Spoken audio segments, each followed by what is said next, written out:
সুপ্রিয় দর্শক, আসসালামু আলাইকুম। আপনাদের সবাইকে স্বাগত জানাচ্ছি এখনকার আলোচনায়। আপনাদের সঙ্গে আছি আমি সিরাজুল ইসলাম। দর্শক, বড় দান মারতে চেয়েছিলেন ডোনাল্ড ট্রাম্প, কিন্তু ইরানের চালে তার সমস্ত প্ল্যান ভণ্ডুল হয়ে গেছে, গেম একেবারে চুরমার হয়ে গেছে। কি সেই প্ল্যান? ডোনাল্ড ট্রাম্প এমন কিছু করতে চেয়েছিলেন যা দেখিয়ে চীনের কাছ থেকে অনেক বড় কিছু আদায় করতে চেয়েছিলেন, কিন্তু ইরানের প্রচণ্ড প্রতিরোধ ট্রাম্পের গেম প্ল্যান সমস্ত সব কিছু ভেঙে চুরমার করে দিয়েছে। এখন তিনি কি করবেন? চীনকে বসায় আনার জন্য কি তাহলে নতুন করে দেশটির উপর নিষেধাজ্ঞা আরোপ করতে চান? কিন্তু নিষেধাজ্ঞা আরোপ করলেই তো চলবে না, চীনকে তো সেটা মানতে হবে। চীন তো মানতে চাইছে না। তাহলে নিশ্চয়ই সামনে বড় চমক আছে। বড় চমক আছে ইরানের পক্ষ থেকে। নতুন করে যদি যুদ্ধ শুরু করে তাহলে ভয়ঙ্কর চমকের মুখে পড়তে হবে আমেরিকাকে। কি সেই চমক? চীনের কাছ থেকে কি চমক আসছে আর ইরানের কাছ থেকে কি চমক আসবে? সুপ্রিয় দর্শক, আজকের ভিডিওতে এগুলোর ব্রেকডাউন সহ আমি বিস্তারিত আলোচনা করব। আশা করি ভালো লাগবে আর শেষ পর্যন্ত সঙ্গেই থাকবেন। যদি ভিডিও ভালো লাগে তাহলে লাইক, কমেন্ট, শেয়ার করবেন এবং চ্যানেলটি সাবস্ক্রাইব করে সাথেই থাকবেন। দর্শক, চলুন বিস্তারিত আলোচনা করি। যুদ্ধ শুরু হয়েছিল 28 ফেব্রুয়ারি। ট্রাম্পের চীন সফরে যাওয়ার কথা ছিল 31শে মার্চ। 31শে মার্চ তিনি চীন সফরে যাবেন এবং শেষ করবেন 2 এপ্রিল। অর্থাৎ ইরানের বিরুদ্ধে যুদ্ধ চাপিয়ে এই যুদ্ধে বিজয় দেখিয়ে, বিজয় নিয়ে, বিজয়ের কেতন উড়াতে উড়াতে তিনি চীন সফরে যাবেন। চীন সফরে গিয়ে তিনি চীনকে এই যে বিজয় অর্জন করেছেন ইরানের বিরুদ্ধে, এই বিজয়টা দেখিয়ে চীনকে বসে আনতে চেয়েছিলেন এবং চীনের কাছ থেকে অনেক কিছু আদায় করতে চেয়েছিলেন। কিন্তু বিধিবাম ডোনাল্ড ট্রাম্পের সেই পরিকল্পনা বাস্তবায়ন হয়নি। সেই পরিকল্পনা, সেই গেম প্ল্যান সমস্ত সব কিছু ভণ্ডুল হয়ে গিয়েছে। কীভাবে ভণ্ডুল হলো? একদম সরাসরি বললে ইরানের প্রচণ্ড প্রতিরোধের মুখে ট্রাম্পের সমস্ত গেম প্ল্যান সমস্ত সব কিছু ধ্বংস হয়ে গেছে। কীরকম? ডোনাল্ড ট্রাম্প ভেনিজুয়েলার প্রেসিডেন্ট মাদুরোকে অপহরণ করে এনে বিশ্ববাসীকে তাক লাগিয়ে দিয়েছিলেন। যারা মোটামুটি আমেরিকার বিরোধী মনোভাব পোষণ করতেন, তারাও বলা শুরু করলেন এটাই হলো আমেরিকা। যে কোনো সময় বিশ্বের যে কোনো দেশে যে কোনো কিছু করে বসতে পারে, তাকে বাধা দেওয়ার কেউ নেই। অর্থাৎ আমেরিকা যা চাইবে সেটাই হবে। মাদুরোকে অপহরণ করার পর, তার স্ত্রী সহ অপহরণ করে আনার পর বিচার প্রক্রিয়ার নামে নাটক শুরু করে দিয়ে তেলের উপরে ডোনাল্ড ট্রাম্পের মালিকানা প্রতিষ্ঠা করে এবার তিনি নজর দিলেন ইরানের দিকে এবং সমস্ত কূটনৈতিক প্রক্রিয়ার মাথা খেয়ে ধ্বংস করে, এই প্রক্রিয়াটা ধ্বংস করে তিনি ইরানের সাথে আলোচনার ভেতরেই ইরানের উপর হামলা শুরু করে দিলেন। এবং এই হামলা কে করলো? এই হামলা করলো আমেরিকা এবং ইসরায়েল একসাথে। তারা ধরেই নিয়েছিল যে মাদুরোর চেয়ে একটু শক্ত হবে, একটু হালকা শক্ত হবে ইরান, একটু ছোটোখাটো প্রতিরোধের মুখে পড়বে। হয়তো রাতের আধারে যেভাবে মাদুরোকে ধরে নিয়ে গেছে, সেইভাবে হয়তো ইরানের সর্বোচ্চ নেতাকে ধরে নিয়ে যেতে পারবে না। অতএব হত্যা করে 2-3 দিনের ভেতরে সরকার পরিবর্তন করে সমস্ত সব কিছু করে বিজয়ের কেতন উড়িয়ে দিয়ে, অর্থাৎ কেল্লা ফতে করে তিনি সারা বিশ্বকে তাক লাগিয়ে এই বিজয়ের একটা ভাব নিয়ে তিনি চীন সফরে যেতে চেয়েছিলেন। চীন সফরে গিয়ে শি জিনপিংয়ের সাথে বৈঠকে তার টেবিলে থাপ্পড় দিয়ে, তার টেবিল চাপড়ে ডোনাল্ড ট্রাম্প বলতেন, আমার এইটা বক্তব্য, তুমি এখন এটা করো। চীন হয়তো সুর করে তাই করত, ভয় পেয়ে যেত। ডোনাল্ড ট্রাম্পের পরিকল্পনাটা এমন ছিল। কিন্তু বিধিবাম ইরান যেহেতু একটু শক্তিশালী, সেই জন্য ইসরায়েলকে নিয়ে শুরু করেছিল এবং ইসরায়েলের তো একটা পরিকল্পনা ছিলই। তো 2 ব্যক্তির, ট্রাম্পের এবং নেতানিয়াহুর পরিকল্পনা বাস্তবায়নের জন্য ইরানের উপর যথারীতি হামলা শুরু করে দিল এবং প্রথম দিনেই ইরানের সর্বোচ্চ নেতা থেকে শুরু করে গুরুত্বপূর্ণ অনেক ব্যক্তিকে একেবারে হত্যা করলো। হত্যা করে তারা ভাবটা এরকম যে কোনো মুহূর্তেই বিজয় হয়ে যাচ্ছে ইরানের যে কোনো মুহূর্তে পতন, মাটির সাথে মিশিয়ে দেবে ইরানকে এবং তাদের সমস্ত প্ল্যান পরিকল্পনা বাস্তবায়ন করে ফেলবে। যুদ্ধ শুরু হলো। এটা তো ইরানি জাতি, তারা তো এইরকম 2-4 জন বা 2-5, 10 জন, 20 জন, ইভেন 100 জন নেতাও যদি মারা যায় তাহলেও তো তারা থেমে থাকার নয়। এটা ইরানি জাতি, ইরানের বিপ্লবী জাতি। 5000 বছর যাদের সভ্যতা, অনেক গুরুত্বপূর্ণ ইতিহাসের বাঁকে বাঁকে ইরানের অবদান, ইরানের অবস্থান, সেই জাতিকে একেবারে 3 দিনের ভেতরে নাস্তানাবুদ করে দেবে, এটা ভাবা যায়? আসলেই ভাবা যায় না। এবং ভাবা যায় না বলেই ইরানের সামরিক বাহিনী তাৎক্ষণিকভাবে ঘুরে দাঁড়ালো এবং আমেরিকা আর ইসরায়েলের উপরে প্রচণ্ড আঘাত হানলো। কোথায়? সরাসরি ইসরায়েল নামক যে রাষ্ট্রটি প্রতিষ্ঠা হয়েছে সেই রাষ্ট্রের উপরে, এবং মধ্যপ্রাচ্যে আমেরিকার যত ঘাঁটি ছিল তার প্রায় সব ঘাঁটিতে। এখানে খুব পরিষ্কার করে ইরান বলল যে মধ্যপ্রাচ্যে আমেরিকার যত ঘাঁটি আছে তার প্রত্যেকটা ঘাঁটিতে আমরা হামলা চালাবো, কিন্তু প্রতিবেশী দেশগুলোর সার্বভৌমত্বের প্রতি আমরা সম্মান দেখাবো। ইরান যে কথা সেই কাজ করলো। ইসরায়েল এবং আমেরিকার বিরুদ্ধে এমনভাবে প্রতিরোধ গড়ে তুলল যে যুদ্ধের শুরুর দিকেই মার্কিন বাহিনী মধ্যপ্রাচ্যে একেবারে চোখের সর্ষের ফুল দেখল। ইরাক থেকে শুরু করে একেবারে সংযুক্ত আরব আমিরাত ও পাশে জর্দান পর্যন্ত, এর ভেতরে যত আরব রাষ্ট্র ছিল মোটামুটিভাবে 8টা দেশের, সাইপ্রাসের ঘাঁটিতেও হামলা চালিয়েছে। 8টা দেশের মার্কিন ঘাঁটিতে হামলা চালিয়ে মোটামুটিভাবে গতকালকের সিএনএর রিপোর্ট অনুযায়ী 16টা ঘাঁটি একেবারে চুরমার। এগুলোর বেশিরভাগই অকেজ হয়ে গেছে, ব্যবহারের উপযুক্ত নেই। এবং এমনভাবে হামলা চালালো, মার্কিন সেনা নিহত হলো, আহত হলো এবং পালিয়ে পালিয়ে বেড়াতে লাগলো। মসজিদের ভিতরে পর্যন্ত আশ্রয় নিয়েছে মার্কিন সেনারা, কিন্তু ইরান তো সে মসজিদের ভিতরে হামলা চালাতে পারে না। হোটেলে হোটেলে হামলা চালিয়েছে। হোটেলগুলো যেহেতু বেসামরিক লোকজন থাকে, সেই কারণে সরাসরি বেসামরিক লোকজনের মৃত্যু এড়ানোর জন্য ইরান সেখানে ক্ষেপণাস্ত্র হামলা চালায়। যে সমস্ত রুমে রুমে মার্কিন সেনারা অবস্থান করছিল সেই সমস্ত তথ্য কালেক্ট করে সেই সমস্ত রুমে রুমে ড্রোন দিয়ে হামলা চালিয়েছে। ক্ষেপণাস্ত্র দিয়ে হামলা চালালে অনেক বড় ক্ষয়ক্ষতি হতে পারত। ওপাশে জেরাল্ড আরফোর্ড ভূমধ্যসাগরে থেকে তর্জন গর্জন মারে, এপাশে আব্রাহাম লিঙ্কন ভারত মহাসাগরে ওমান সাগরের কাছাকাছি এসে তর্জন গর্জন করে। কি স্ট্রাইক গ্রুপ, কত কত সাবমেরিন, ডেস্ট্রয়ার, ক্রুজার, কত কত বিমান, F-15, F-16, F-18 Hornet, F-22 Raptor, F-35, যত সব আধুনিক বিমান, আরও কত কত, বাবারে বাবা। একেবারে আকাশ থেকে ইরানের ট্যাঙ্কগুলো ধ্বংস করে দেওয়ার জন্য আনা হলো A-10C, আরও কত কি। একযোগে হামলা চালালো, মানে একটা ত্রাস সৃষ্টি করে দেওয়ার চেষ্টা করলো। বেসামরিক সামরিক অবকাঠামো, সরকারি স্থাপনা একেবারে গুঁড়িয়ে দিতে লাগলো। কিন্তু ইরানের জনগণ ভয় পেল না, তারা রাস্তায় নেমে আসলো। তারা ইরান সরকারের প্রতি সমর্থন জানিয়ে একাট্টা হয়ে গেল।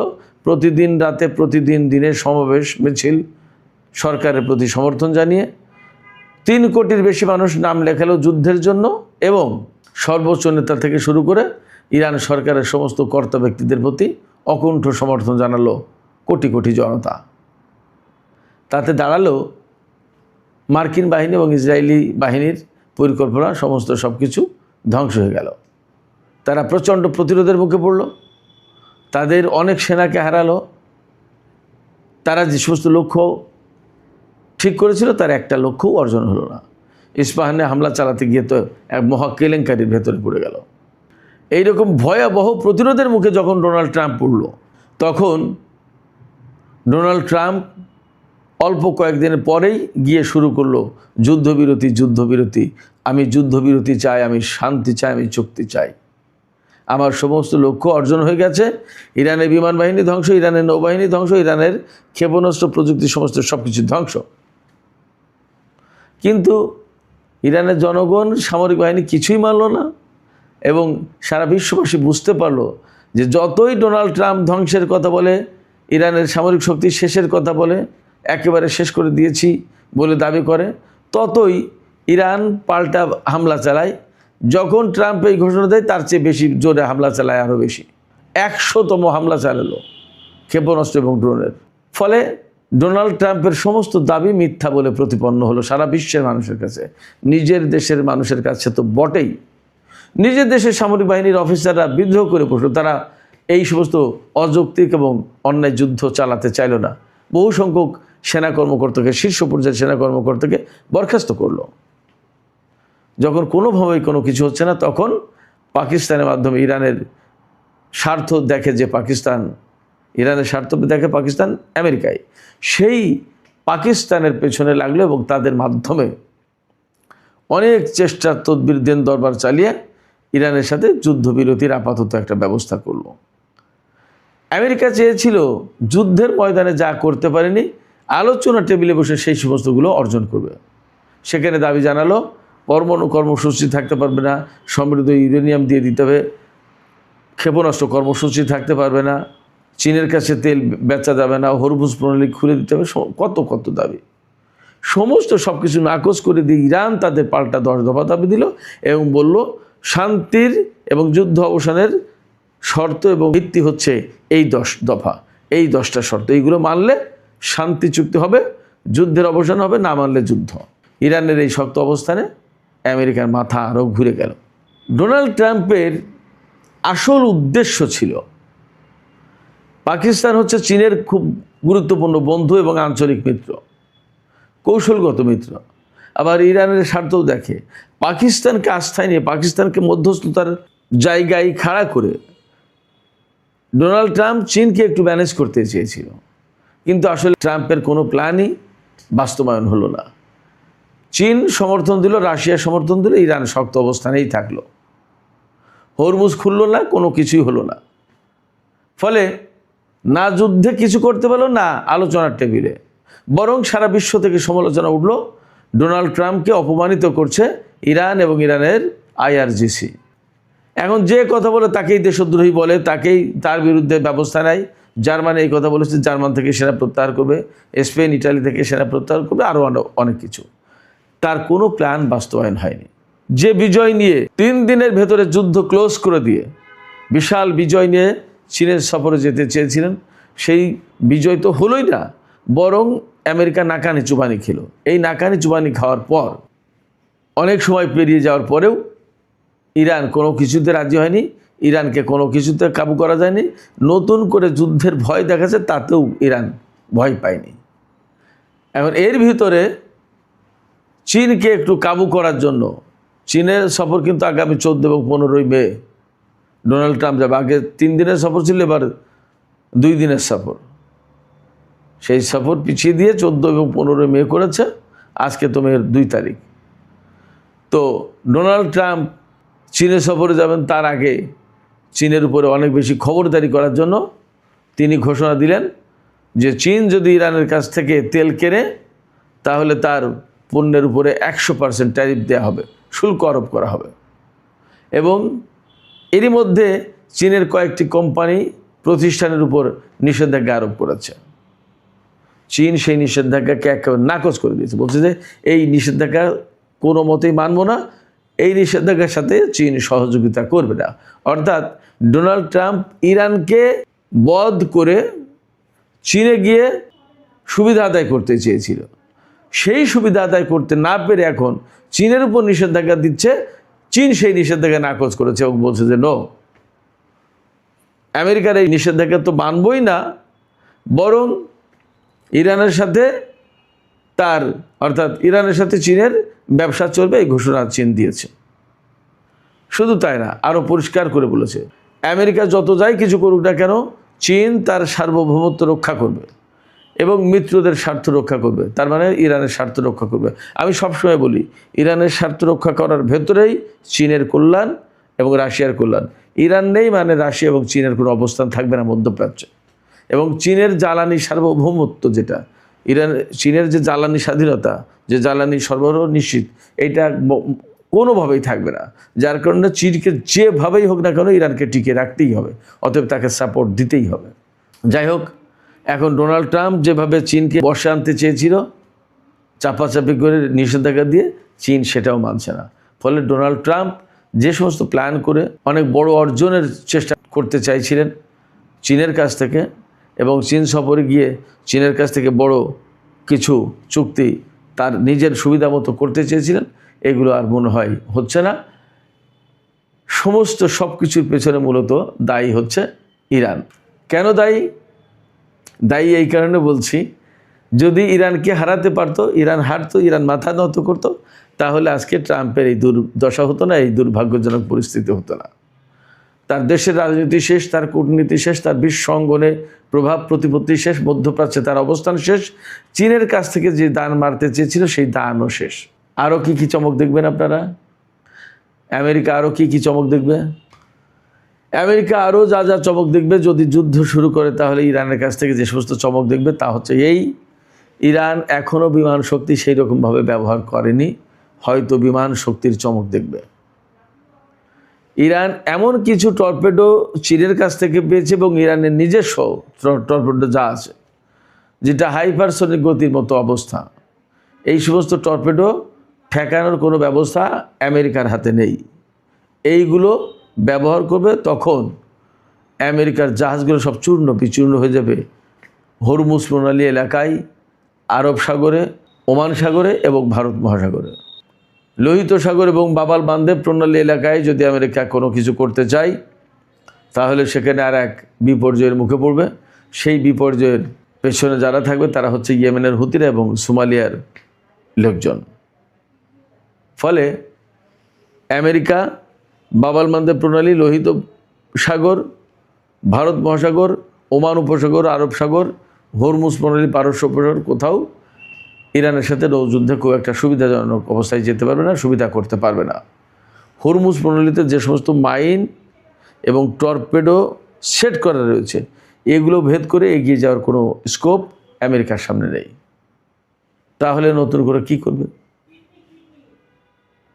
আমেরিকা যাই করুক না কেন, ইরান তার পাল্টা প্রতিরোধ গড়ে তুলবে, এবং ইরানের কাছে এমন কিছু অস্ত্র আছে যা আমেরিকা হয়তো কল্পনাও করতে পারছে না, ইসরায়েল কল্পনাও করতে পারছে না। এমন অস্ত্র আছে যে এক ক্ষেপণাস্ত্র মারলে পুরো একটা শহর, তার টোটাল ইলেকট্রনিক ডিভাইস সব শেষ হয়ে যাবে, একদম কানা অন্ধ হয়ে যাবে। ইরানের কাছে আছে। ইরানের কাছে আরও অত্যাধুনিক প্রযুক্তির সামরিক সরঞ্জাম রয়েছে যেগুলো ব্যবহার করেনি। এই জায়গায় আমেরিকা যদি কোনো মতেই পরমাণু হামলা চালাতে যায় ইরানের উপরে, তখনই রাশিয়া এবং চীন সোজা হয়ে দাঁড়াবে এবং বাধা দেবে। কোনো মতেই ইরানের উপরে আমেরিকাকে পরমাণু অস্ত্র ব্যবহার করতে দেবে না। এটা চীন এবং রাশিয়ার ডিটারমিনেশন। ফলে ডোনাল্ড ট্রাম্প ইরানকে নিয়ে যে সমস্ত দাবা খেলতে চেয়েছিল তার সব পরিকল্পনা শেষ, আর কোনো কিছু অর্জিত হবার সম্ভাবনা নেই। শুধু তাই না, ইরানি জাতির কথা হচ্ছে, ইরান নামক যদি কোনো ভূখণ্ড পৃথিবীর মানচিত্রে টিকে থাকে, ইরানি জাতি নামক কোনো জাতি যদি টিকে থাকে, তাহলে হরমুজ প্রণালী তাদেরই নিয়ন্ত্রণে থাকবে। এই হরমুজ প্রণালীর নিয়ন্ত্রণ কখনো আমেরিকা কিংবা তার কোনো মিত্রের হাতে যাবে না। সুপ্রিয় দর্শক, আজকের আলোচনা এখানেই শেষ করতে চাই। যাবার আগে আপনাদের মতামত জানতে চাই, আসলে ডোনাল্ড ট্রাম্প যে বড় দান মারতে চেয়েছিলেন তার সমস্ত পরিকল্পনা ভণ্ডুল করে দিয়েছে ইরান, এবং সর্বশেষ চীনকে নিষেধাজ্ঞার নামে যেভাবে চেপে ধরতে চেয়েছিলেন সে নিষেধাজ্ঞাও মানতে চাইছে না চীন। আপনাদের কি মনে হয়? আপনারা কি মনে করেন যে আমেরিকা কোনোভাবে চাপ সৃষ্টি করে বা যুদ্ধ করে আর ইরানকে বসে আনতে পারবে, চীনকে বসে আনতে পারবে? কি মনে হয়? আপনাদের মতামত জানিয়ে কমেন্টে লিখবেন। আর ভিডিও ভালো লাগলে লাইক, কমেন্ট, শেয়ার করবেন এবং চ্যানেলটি সাবস্ক্রাইব করে সাথেই থাকুন প্লিজ। আপনাদের সবাইকে অনেক অনেক ধন্যবাদ। আল্লাহ হাফেজ।